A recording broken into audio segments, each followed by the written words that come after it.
two, and then I'm going to read one from a poet that really inspires me. I've been licking knives and meeting in alleys, wondering when the cost becomes too high. The blood stops tasting like honey, and the scars of battle lose meaning. Love was never meant to be called war, but when you've been beaten down in every battle, it's hard to know when it will end.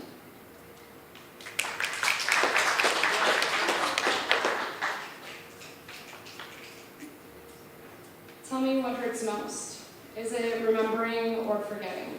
Because the secrets of my past keep being whispered back to me in my dreams, like secret agents delivering a cipher with no key.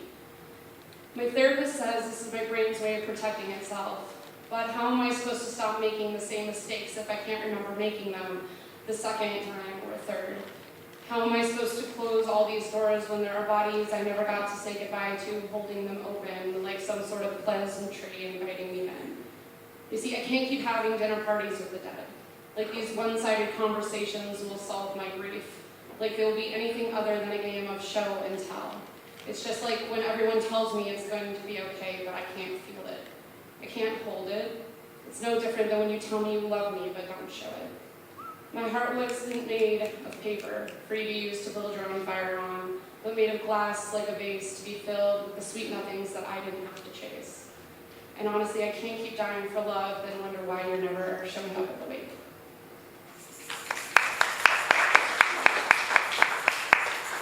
I'm going to throw in one more that I'm working on. This one isn't finished, but I really, really like this line, so I'm just going to do it. Get it, girl. Yeah. And maybe you're not as redeemable as I thought, even the trees aren't worth saving when the wood starts to rot. I like it.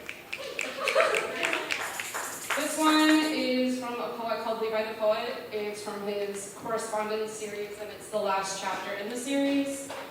Chapter 12, Shores and the New World. If you're listening, we always talked about taking that voyage together. We didn't want to die in our sleep like so many people wish for. Or at least she didn't. She thought it sounded boring, and even though dying scared me, I wanted to be brave enough to engage in the fantasy. We decided we'd go out defending our treehouse against the separatists. It was inevitable once they finally discovered us kissing traitorously beneath their hootie-infested boys-only headquarters, we'd be catpinned to death.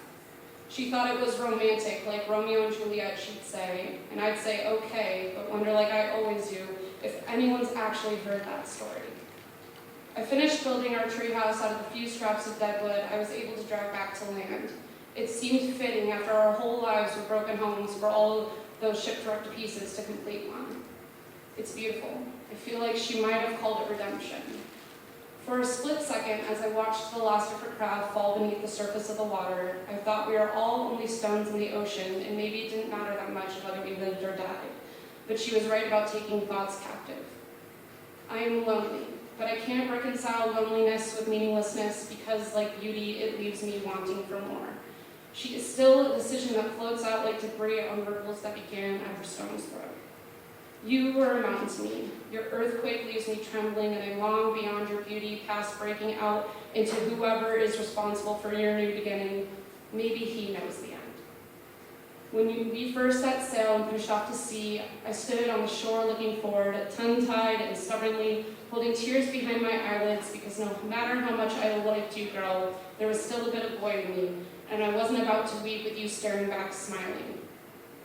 I guess this is goodbye. I've knocked in every inch of this wooden treehouse to keep that word away, but goodbye, despite all my effort, remains. If this is the last of our bottles, if it makes its way out to the new world, know that it was unending love that fueled the moon's magnetic pull to pursue you through the depths that threaten to conquer it. And it is beautiful. It cannot fail, it cannot fail, it cannot fail. Definitely, infinitely,